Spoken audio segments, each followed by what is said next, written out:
Welcome to A Word Fitly Spoken, a podcast about Jesus, His Word, and our joy in following Him. I'm Amy Spreeman. And I'm Michelle Leslie, and welcome to part 2 of Holiday Pet Peeves. Pet peeves are those little things, or sometimes even big things, that other people do that cause us botheration. And we've all got a few, and last time in part 1, Amy and I discussed some of our pet peeves about the holidays. Now, we just want to remind you that Philippians 2:14 reminds us that we are to do all things without grumbling or complaining. So, like we said last time, these episodes aren't gripe sessions, but glory sessions. We want to bring up some issues and talk about what's wrong and how to make it right biblically so we can glorify God even when we're feeling a little peevish. Exactly. Glory and grins. We're going to have some fun with this today. And for today, for part 2 of Holiday Pet Peeves, we asked you to send us your pet peeves about the holidays. And so we're going to go ahead and read and discuss the pet peeves that you've sent in and maybe even talk about a few more of our own as well. And so just remember, we're doing this in mostly humor. So we're going to keep our eyes fixed on Christ today. So let's get things kicked off with decorations. Lots of people have had pet peeves about decorations. I know we talked about that a little bit with me last time, Michelle.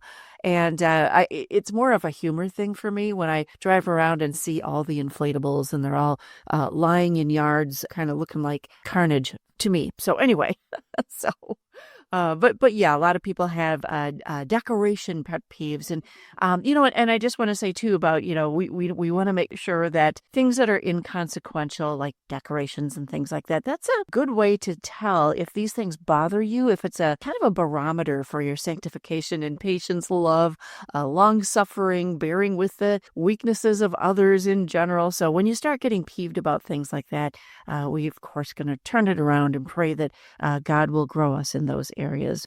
All right, our first comment today is from Gary, and he says, one of my pet peeves is to go into a store in October and see decorations for Halloween, yikes, fall, and Christmas. And I think he means it all at the same time alongside each other. We've all seen that. Yeah, me too, Gary. Although I will confess that up here in Wisconsin, we have Menards. I don't know if they have that down in Louisiana, Michelle, but I always go to the sparkly tree aisles in October because I don't want to see the Halloween stuff they have up and those gigantuan statues that they have. But they have a wonderful sparkly tree aisle, and they turn the lights down low and just light it all up. So that's a lot of fun. What do you think? We don't have Menards down here. Is that like Home Depot, or is that like Walmart, or what is that like? It's the Wisconsin version of Home Depot. So there's a little jingle that those of you from the upper Midwest, you know what I'm talking about. I won't sing the song, but yes. I trust you. Yeah, I'm kind of like Gary. I'm not real thrilled to see Halloween decorations and fall decorations right alongside Christmas decorations. I kind of talked about that last week when I said I like for everything to have its own little space and place on the calendar of life. First we do fall and then we do Christmas. But Yep. Sometimes when you see decorations or things like that in the store that annoy you, and it's maybe it's just a little thing, it just sparks a little annoyance in you. We can use that feeling of annoyance as a reminder to pray for the people who put those decorations up, whether it's in a store or in somebody's home or something like that. If it's a store, maybe you can leave a tract, use that little feeling of annoyance to remind you to leave a tract or something like that. So maybe take that annoyance and sort of turn it inside out, like they say, Yes. and use it to spark something good and godly. There you go. Our next comment comes from Michelle C., and she writes, I despise huge blow-up yard decorations, especially the Santa ones. Yes, Michelle, same. We talked about that last time. And then Danny echoes that as well. And she also adds glitter everywhere. Yeah, right, Danny, especially in Christmas cards. How those sparkles get on my face is a mystery to me. But yes, I get them everywhere. So she also writes that tangled lights that weren't there when you put them away. Yeah, I think those strands have a dance party in the tote. I have the same thing going on with my lights. And then she says, pastel colored Christmas lights. What, you don't like pink and mint green, Danny? I don't know. I kind of think those are fun. What do you think, Michelle? Pink and green and pastel colors for Christmas lights? I've never really noticed pastel Christmas lights before. Mine are all either white or like the multicolored primary colors, blue and green Yeah. and stuff like that. But yeah, glitter, oh my goodness. Yeah. Well, anybody who's ever had children has had glitter everywhere because they go to Sunday school and they make those wonderful little Sunday school decorations and art projects and yeah, glitter is just a fact of life. I've got an empty nest now and the glitter is just about gone. So you won't have that to worry about your whole life. But yeah, we can just try to, again, we can remember not to be annoyed so much by man's decor or whatever, things that people have invented. But again, use that little sense of annoyance to remind you to maybe turn your back to those pastel colored lights and glitter and turn around and look at the beauty of God's creation and thank God for his creation and for that he doesn't use glitter and what a wonderful artist he is. So that's all I would add. He doesn't use glitter. Susie writes, have you seen the new black Christmas decorations? Black and gray balls, decorations for the tree, black bows, and Santa in black clothes. The total opposite of joyful and merry. Susie, wow, that's awful. I have not seen those. However, I do have a relative with a black and pink Christmas tree with pink lights and ornaments, and it's her favorite thing. She's always wanted one of those. Not my cup of tea. That's all I'll say. Yeah, I agree. I black. My goodness, why? Why would you make something that's so beautiful and colorful black? I don't get it. I don't know. Amy, just a little off topic here, but I not too long ago, a few months ago, I read a study about the use of color in just in society and in everything, in the movies, on TV, in people's clothes, in people's decor, just across the board. And for the last several decades, the use of color has been going down, and everybody's turning to black and white and gray and neutral colors and things like that. And I just don't understand it. I just think, God created colors and created such a beautiful, colorful world. There are some things that are black and white, and those are pretty, but why would you take something that is beautiful and colorful and just drench it in black? I don't get that. I mean, I guess, if you think that's beautiful, that's great. But for me, I don't know. I love color. I do I too. love color.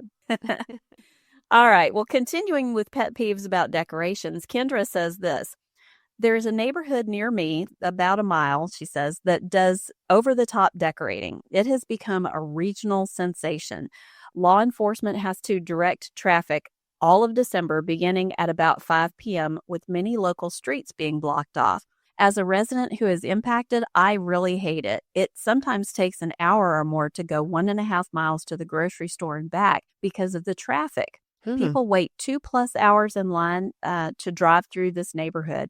I hate to be a Scrooge, but there are hundreds of families impacted by this, and I get annoyed every year. Well, I can certainly understand that. We have a sort of similar thing for Mardi Gras. A few years ago, our homeowners association decided wouldn't it be great to have a Mardi Gras parade through the neighborhood. Well, they have to block streets off, and my street, it's kind of a loop that they do on the parade route, and my street is right in the middle of that loop. So I can't get out. They block it off like probably I think 30 minutes or an hour before the parade starts. And then of course, you can't get back in because of all the crowd trying to get out after the parade's over. So, and the first year that it happened, I accidentally, without knowing when the parade was going to be, scheduled an event at the church, which is right, on the outside of that loop. And yeah, we had a lot of problems getting to and from that event. So, yeah, I understand kind of what you're talking about there. It's only one night for me, but that's got to be so frustrating, and it probably puts a damper on your holiday spirit too. It would on mine too if I had to deal with that every year. So I don't know. What do you think about that, Amy? Yeah, we don't have anything like that in my neighborhood. And when I say neighborhood, it's pretty rural where I am. So I'm out in the middle of the country. The towns around me are very small, and there's no traffic jams. I always joke that the biggest traffic jam I've been in since we moved up here 10 years ago is when you happen to hit cattle crossing time when the cows are coming home. The cows actually do come home. They need to be milked, and you wait for the whole herd, and it's kind of fun. But if you're in a hurry to go to the airport or something like that, the cows might make you late. So just know when the cows come home. Is all I'm going to say. But yeah, we don't have anything like that that's a distraction up here. I'd be curious to know what the decorations are, if they have one of those houses that light up and dance to the disco music and that kind of thing. So I've only seen that on video, so it's not been my experience. But wow. Yeah, it is a burden on neighbors, unfortunately. Yeah. So if you're a Christian, you kind of want to make that less of a burden. That's called loving your neighbors well, or maybe make another route around if possible. Or But even maybe, if you could hold it somewhere else, like maybe out in the country somewhere where there is a way to, I don't know, I guess it's probably decorating their house or whatever. But if there's any way, if you're a Christian and you're doing this and you're realizing that this is really, upsetting a lot of your neighbors, maybe you want to think about some kind of way to still do it, but modify it so that, I don't know, that it doesn't attract as many people or it's in a different place or something like that. yeah, sure. Send them out to the country where I am. That's great.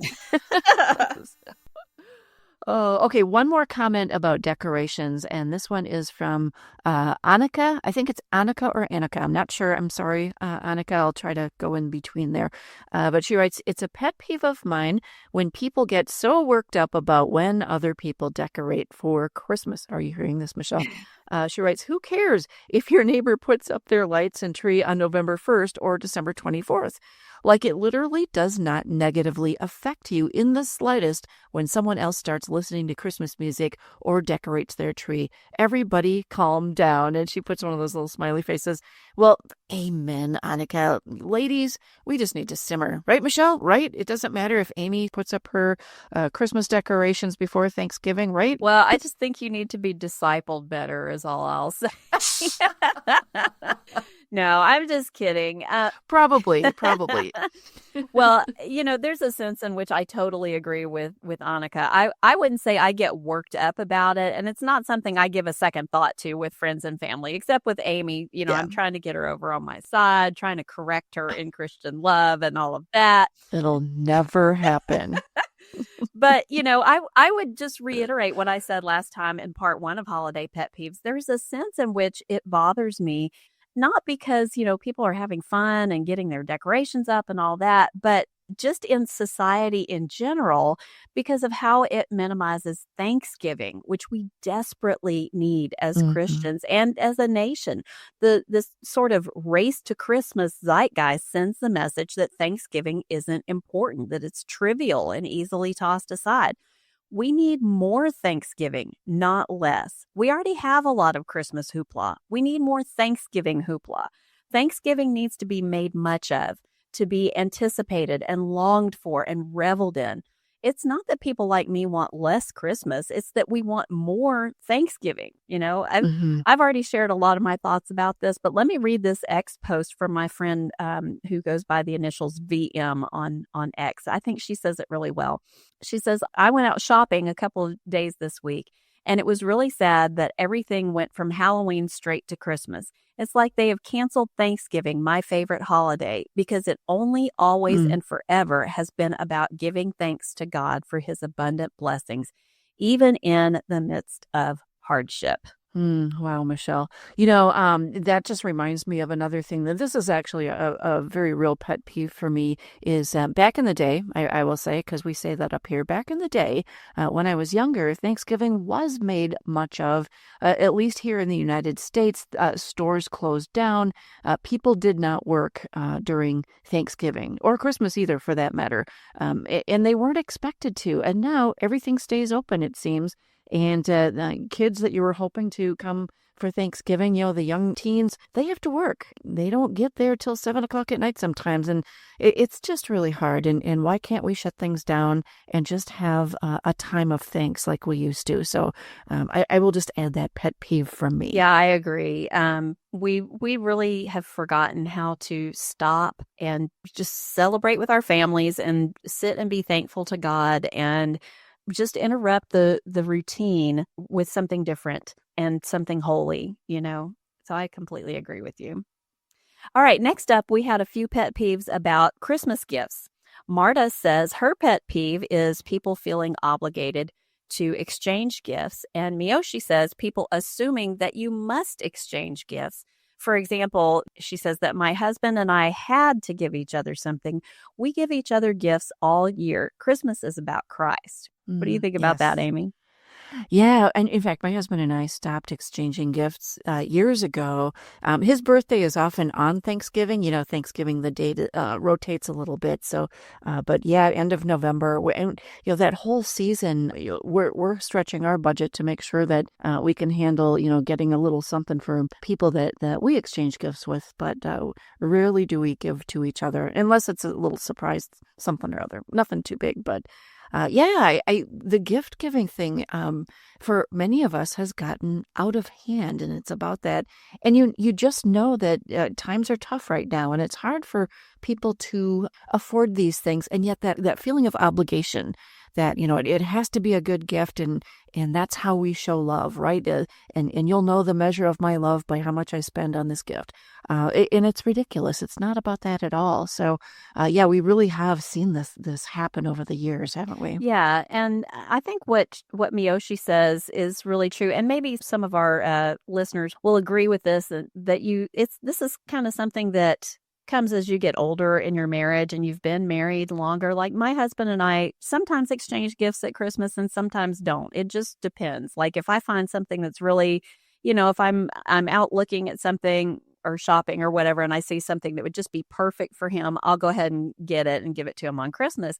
But we like shopping together. We just enjoy that. And, we like, I think I might have mentioned on the show before that we enjoy going to estate sales. And so Oh. he'll get something at an estate sale or I will or whatever. Or he'll bring me flowers when he comes home from work sometimes. Oh. And stuff like that is, just as meaningful to me as exchanging gifts on Christmas. So, for us, exchanging Christmas gifts is just an extension of the gifts we exchange all year long. And so if we don't actually do it on Christmas Day, it's really not that big of a deal because probably next week we'll be out shopping together and get Sure. something else. And we love to shop at clearance sales too, because we're frugal. So We are too. it's even better when you can get a gift and also feel like you got such a great deal on it. So I know that probably sounds like anathema to a lot of our younger, earlier married couples out there, ladies out there that,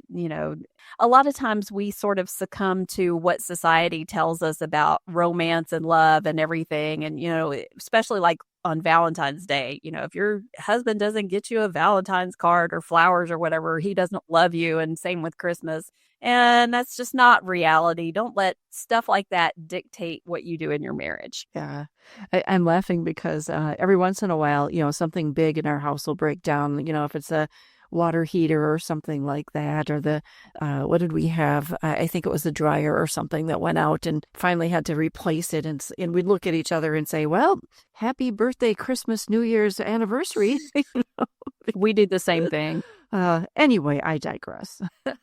All right, one more gift thing. Actually, there's a few more gifts on this list that people have sent in on their pet peeves. Heidi's pet peeves about gifts is exchanging cash as a gift, like literally just handing over the cash to the person who is going to give you the same amount every year. There's a time and a place for cash gifts. I get that, but it just seems ridiculous to me. Well, thanks, Heidi. That is that's really interesting. I don't think we do that, I guess, unless it's a gift card or something like that. The exchange of cash. Have you ever heard of that, Michelle? I've never been in a situation like that where you're just literally you're giving somebody $20 and they're giving you $20 or whatever the case may be. I think if I were in a situation like that, instead of giving the cash, I would bake them something or Oh, do something for them, that would be maybe something generic enough that anybody could appreciate it. I can't think of anything at the sure. moment, but Little candy bar or something, even if you don't bake, yeah. right, right. So, Yeah, because if you're exchanging the same amount, it's here's your $20, give me mine kind of thing. Well, you could do something else. Yeah, exactly. A little yeah. candy, a little cookie, something like that. But Yeah, that's that's kind of probably funny. what I would go with. That's a little more personal. Um, it just seems funny to me, you handing over a $20 bill and the other person handing it right back to you. What is that? I don't get it. So, yes, I would bake something. All right. Well, Donna's pet peeve is people who say that they need to go buy, B-U-Y, buy Christmas. And she didn't specify, but I think that's probably mostly about gifts, maybe decorations, Christmas dinner fixings. Yeah, I would if I heard somebody say that, I would think it was a little jarring. Yeah. Yeah, it's goes back to the commercialization. You have to go buy Christmas. I mean, there is Right. a definitely a need for a Christmas budget. By the way, if you're a budgeter, any kind of finance, and you've been, putting money away a little bit every month or whatever the payday is at your house, good for you. That's really good planning and being a wise steward with your family's finances. So that's a good thing. But yeah, it is just kind of a strange phrase, isn't it? Yeah, I've never heard anybody say that before. So I'm glad I've never heard anybody say that before, and I hope that Yeah. Donna will not be hearing that from anybody anymore either.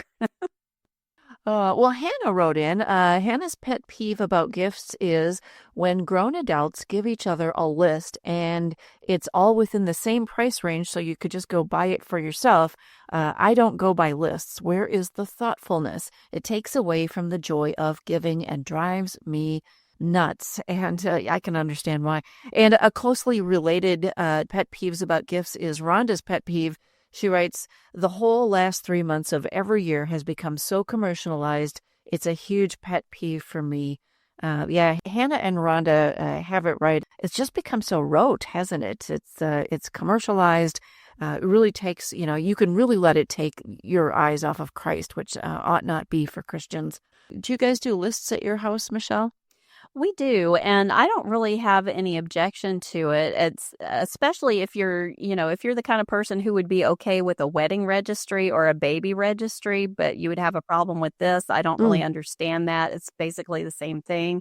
But our adult children and my husband and I, we have like Amazon wish lists that we all keep all year long, Oh, but okay. we exchange those wish lists, and you don't have to buy those things. You can buy other things if you want to, but it prevents you from wasting money on something that they don't want or they wouldn't like, and it prevents them from having to exchange whatever it is or return whatever it is. And so Sure. I want if I'm giving somebody something, I want to make sure it's something that they like. And if I don't already know what that is, then I find a list to be helpful. So I guess you could look at it either way. And just realize that with this pet peeve, different people think differently, and that's okay. And that's, God created us all differently. So that's Yeah. okay.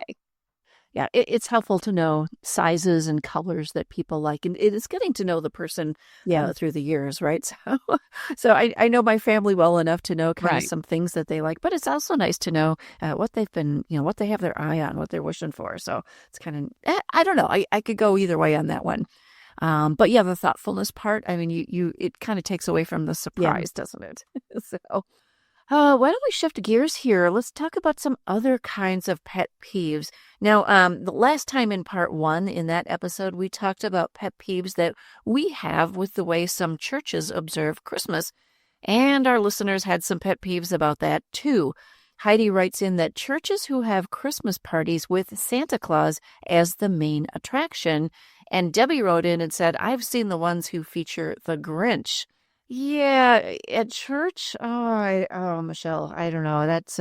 That to me really confuses, especially the young kids. We're telling them all year it's really about Jesus, and then the Grinch shows up. It's like, what is that in church? It's just bringing, like you said, a worldly influence into the church that ought not be there. What do you think?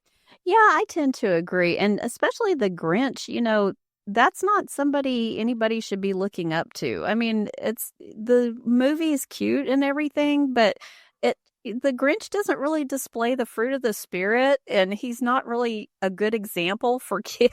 So that's not somebody I would bring in anyway. And besides that, you can get Santa Claus and the Grinch out there everywhere in the world, but you can only get Christ at church, relatively speaking, anyway. And so I would really prefer to see churches have Christmas parties that focus on Christ and focus on fellowship and loving our brothers and sisters. And there's no reason you can't have fun at those things. We have, some fun Christmas activities at our church.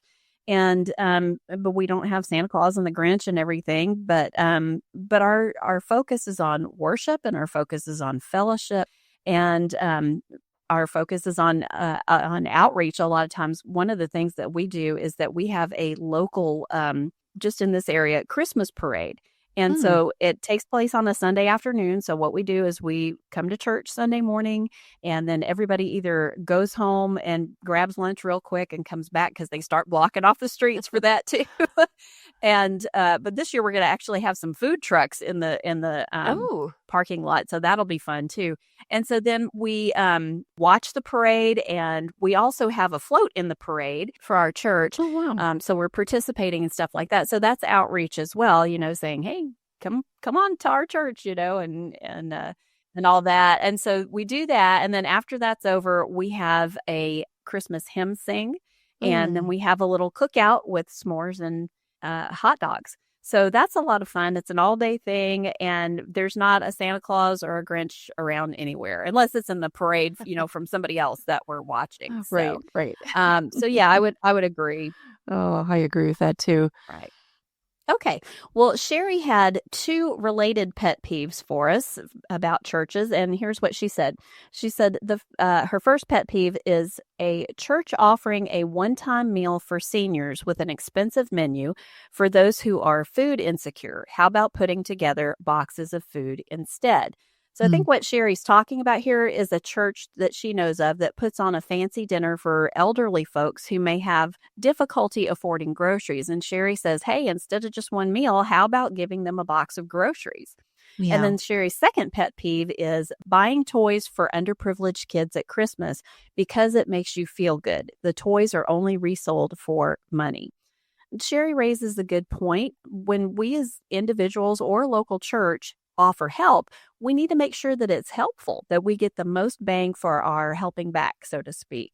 And I know I've raised this, some of the issues that she talked about in her second pet peeve about buying toys for underprivileged kids at Christmas with regard to Operation Christmas Child. And I've got an article on my Mm. blog about that. There are some issues with that, what she says about the toys being resold for money, that does sometimes happen, unfortunately, in some of the countries that those boxes are sent to. And there are some other issues with that as well. We'll link that up for you in the show notes in case you want to read about it. But it's really important that when we're doing something to help, that we're being helpful, and it helps to investigate all of those things to make sure that we're stewarding God's money and effort and time and all that well. Yeah, I agree. And I've been a part of church organizations where they team up in December with we have a local pregnancy resource center. It used to be called Crisis Pregnancy Center, where they do the ultrasounds and everything.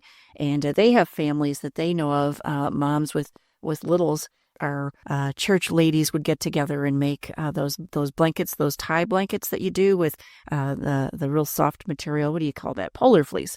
And so you braid those, and then other people do cards for our missionaries, and then there's a station for all sorts of things that you can do for kids. We bring in big totes with paper products, that kind of thing that people actually need. So that's a fun one that our ladies ministry has done in the past. And I do like that a lot of churches are now doing angel trees Don't know if you've heard about that, Michelle, where they have a Christmas tree out in the lobby with a paper mitten or something like that, or a little angel. There might be a gift for a father and a mother, and then they put the ages of the children. You don't know who they are, of course, and maybe just something fun for them. But the gifts for mom and dad is always either a warm hat or some mittens or something like that. It's nothing over the top like that. And it's just a neat way to show caring. And then the church packages those up and delivers them. And so that's always a good thing too. But yeah, just to do it to make you feel good is never a good reason. There are real needs in the community. So Christians have an opportunity to serve and to evangelize if possible. So that's a good thing too. Right. And I would also suggest that when you're doing charitable giving at Christmas time, be sure you're starting with taking care of the members of your church, because that's what Scripture tells us to do, that we're to first especially care for the members of the household of the faith. And one thing that our Sunday school class does every year is that we sort of adopt a family in our church or somehow connected to our church that's in need. Sometimes we'll, if we don't know of anybody that has a particular need, we'll ask our pastor if he knows of somebody or something like that. And we will take up a collection for that family and we'll give them the money so that they can use it for whatever it is that they need, because these are families in need. So be sure you're taking care of your church first, and then you're reaching out to other people outside the church, because that is the biblical order of things. Yes, it is indeed. So here's another one from Aud. Maybe it's short for Audrey. Aud says, I'm sure it's been posted before, but when people dress up as Christmas movie characters as part of announcements, or worse yet, the sermon, obviously more than just a pet peeve. I have not personally witnessed that ever, Michelle, but I've seen videos where a pastor will dress up as Elf or something like that, or, Santa Claus, and come out and give a sermon. I can't remember where I saw that, but it's a real thing. And wow. What do you think? Well, we tend to see, I've never seen that in person either, because I wouldn't go to a church that did stuff like that. Generally speaking, if you're going to a doctrinally sound church, you're not going to see ridiculous stuff like that. So I've seen it like you have on videos of churches that we already know are not doctrinally sound, and nobody should be going there anyway. Not because dressing up, like a Santa or whatever to give the announcements is intrinsically sinful in and of itself, but because it's indicative of that church's low view of Scripture, low view of ecclesiology, and just trivializing what should be a very solemn moment is the worship service. So yeah, I haven't seen that either, but I hope never to see it ever. So, yeah. All right. Well, a couple of you had pet peeves about Christmas music. I think we did a whole episode or two on that, Michelle, years ago. Jordan wrote in about the song "Mary, Did You Know?" And that one is, that's a song that's a very emotional, heart-tugging song. And Jordan writes, "Sir, the angel Gabriel told her, read your Bible. She knew." So, but the lyrics for that song, I had to look it up because I've kind of forgotten about it. But the verse one is, "Mary, did you know that your baby boy will one day walk on water? Mary, did you know that your baby boy will save our sons and daughters? Did you know that your baby boy has come to make you new? This child that you've delivered will soon deliver you." So there's, of course, a couple more verses. And then there's the verse 2 part is the one that kind of gives everyone the goosebumps. Did you know that your baby boy has walked where angels trod? And when you kiss your little baby, you've kissed the face of God. That's the one that gets people.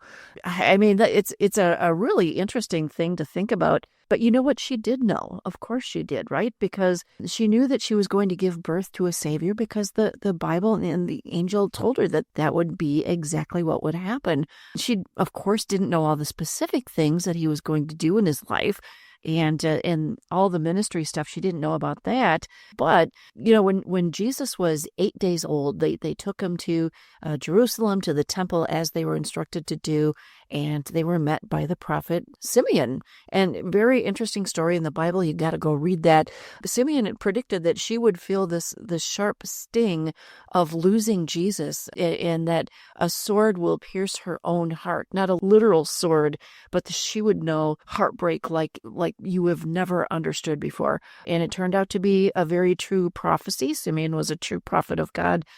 She did witness Jesus's crucifixion and death and suffering, immense sorrow alongside him, just as the Bible said. So did she know? Well, she knew who she had, but she didn't know, all the things that the song said. What do you think, Michelle? Yeah, I agree. And I never really thought about that prophecy of Simeon before as connected to did she know, did she not know, whatever. But that's a really good point. I'm glad you brought that up. And I think it's exactly what you're saying, that she knew the big picture of things. She knew the Old Testament prophecies, like any girl of her age would have known, being brought up in a Jewish household, looking forward to the Messiah. She would have known all of that. She would have known the specific things that the angel told her, and the prophecy from Simeon and things like that. But I think the context of the song is really more about the specific details. Did you know that he would walk on water? Did you know that he would heal the blind? Da, da, da, da. She did not know those things because she wasn't clairvoyant. She wasn't, a prophet herself. She wasn't omniscient. So I think it's best for everybody to understand that yes, she did know some things, but she did not know. She knew the big picture, but she did not know all the little details, I guess might be the best way to put it. So, yep. It's kind of hard not to talk back to the radio, though, when that song comes on. It's like, Mary, did you know? Yes, actually. So I get it. Anyway, I do a lot of talking back to the radio. Me too. All right. Dana says, my pet peeves are Christmas songs that are unbiblical, such as The Little Drummer Boy and Do You Hear What I Hear? They're cute, but not biblically correct. Do you think Mary would have wanted to listen to some kid banging on a drum after she's given birth and trying to put baby Jesus to sleep? I think not. Well, Dana, I am right there with you on those songs. And to both Jordan and Dana and everybody else who has pet peeves about Christmas music, we're going to put in the show notes our episode that Amy's talking about a minute ago from a couple of years ago, and it was called A Word Fitly Spoken Christmas Carol, in which Amy and I discussed both our favorite and our least favorite Christmas songs. And be sure to check the show notes on that episode too, and you'll find a link to my annual blog article list of the worst Christmas songs ever, and all 3 of those songs are on that list. Here's what I said in that article about The Little Drummer Boy. I said, you just know some man came up with the idea for this song, right? No mother in her right mind who's just given birth, even Mary, would welcome some kid banging on a drum with the little Lord Jesus asleep on the hay. You would think that, but you would be wrong, because this song was written by one Catherine Kennicott Davis. I guess her kids were heavy sleepers. And my thoughts on Do You Hear What I Hear? I have a lot of questions about Do You Hear What I Hear? Is the tail of the star as big as a kite or as long as a kite's tail? If the song had a voice as big as the sea, how could the shepherd boy help but hear it? In fact, how could he even hear the lamb asking him the question? And wouldn't a talking lamb be more impressive than a song with the volume on high? How does a shepherd get an audience with the king? And why would he suggest silver and gold for a freezing baby instead of blankets or a nice snowsuit? Guess that's why he's a shepherd, not a king. But anyway, I have questions.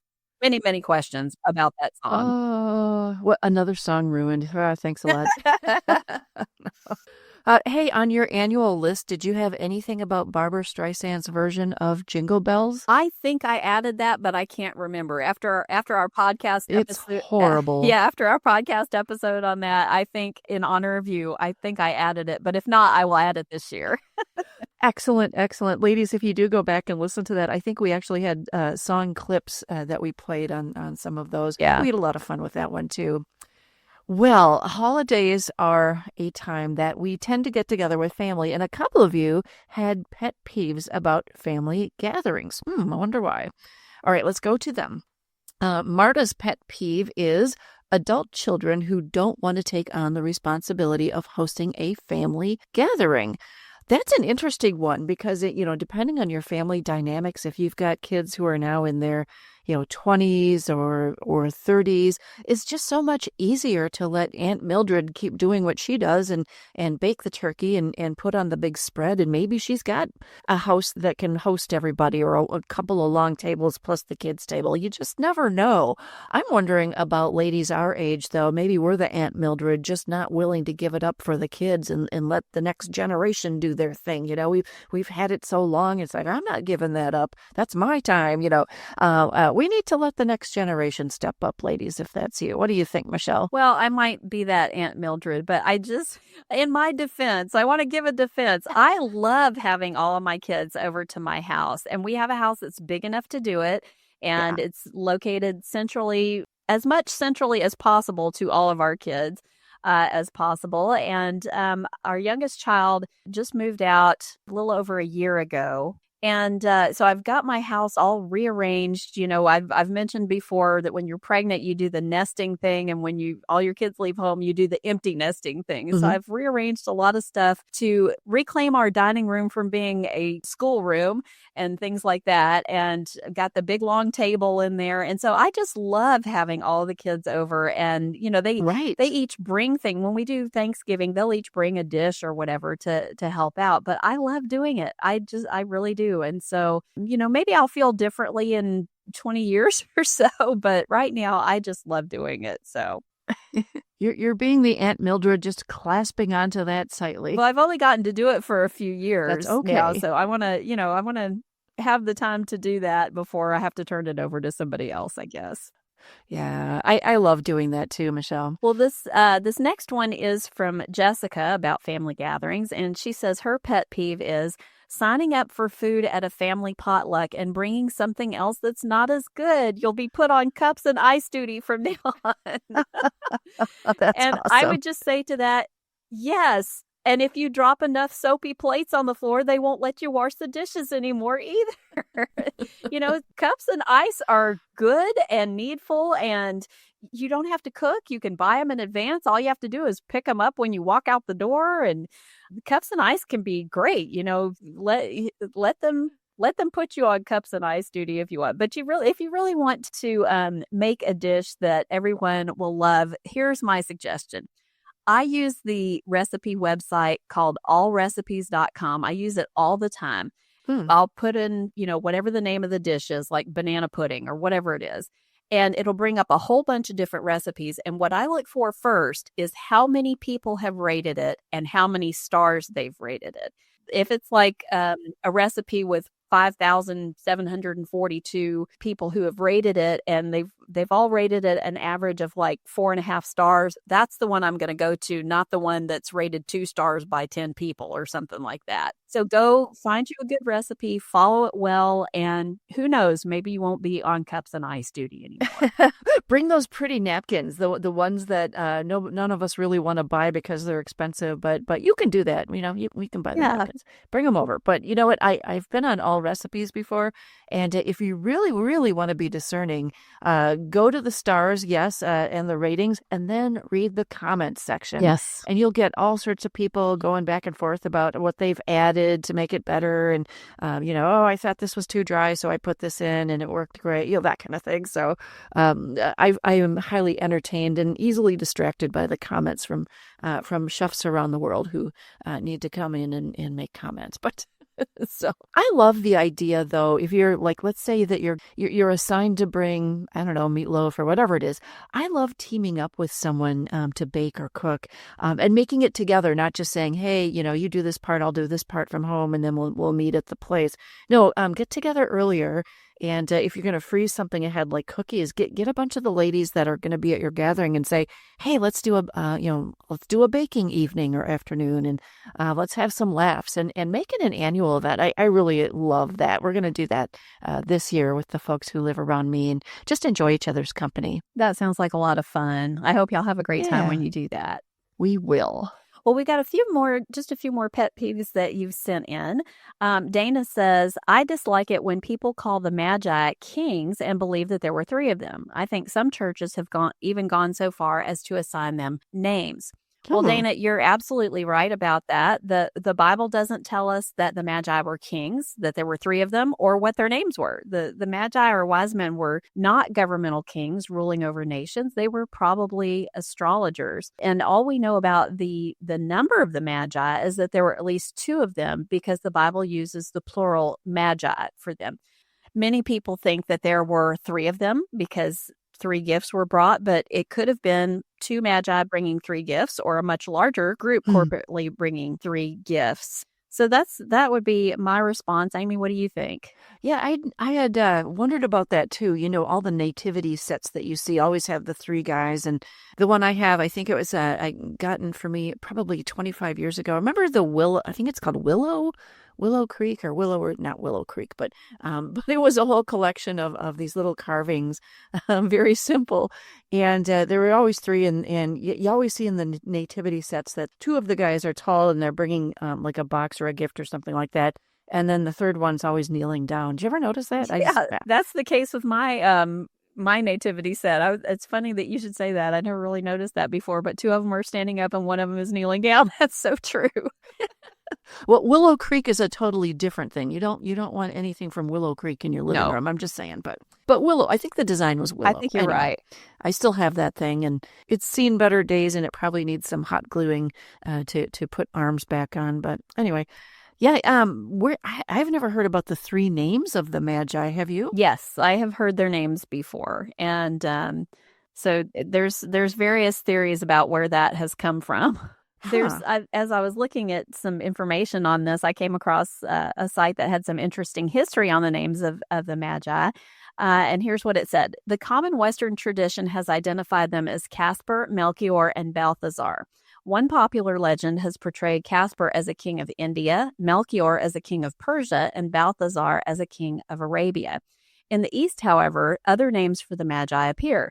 Many Syrian Christians call them, I'm going to butcher this, many Christians call them Larvendad, Gushnasaf, and Hormisdas. I should have Wow. practiced saying those before we got on the air, but anyway, some other names. The Western tradition of their names seems to have derived from a Greek manuscript most likely composed about the year 500 in Alexandria, Virginia, and translated into Latin. A second Greek document from the 8th century continues that tradition and adds other details. It is presumed to be of Irish origin and was also translated into Latin. Two independent traditions teach that their encounter with the baby in Bethlehem led them eventually to become his followers, either on their own or in response to the later preaching of an apostle, which I really hope is true. That would be fantastic to find out that the wise men became Christians. Yes. It says these same traditions insist that the Magi were ultimately martyred for the faith. Hmm. That would be really interesting too. Yeah. And we talked about the Magi in our Christmas Mythbusters episode a few years ago, and we'll put a link in the show notes to that episode for you. Did we talk about the names in that episode? I can't remember if we did. It's escaping me right We now. didn't talk about the names, but we talked about the fact that the Bible doesn't say that there were three of them, and that they probably didn't come right immediately when Jesus was born, but later on when he got a little bit older and things like that. But this is the first time we talked about the names. Okay.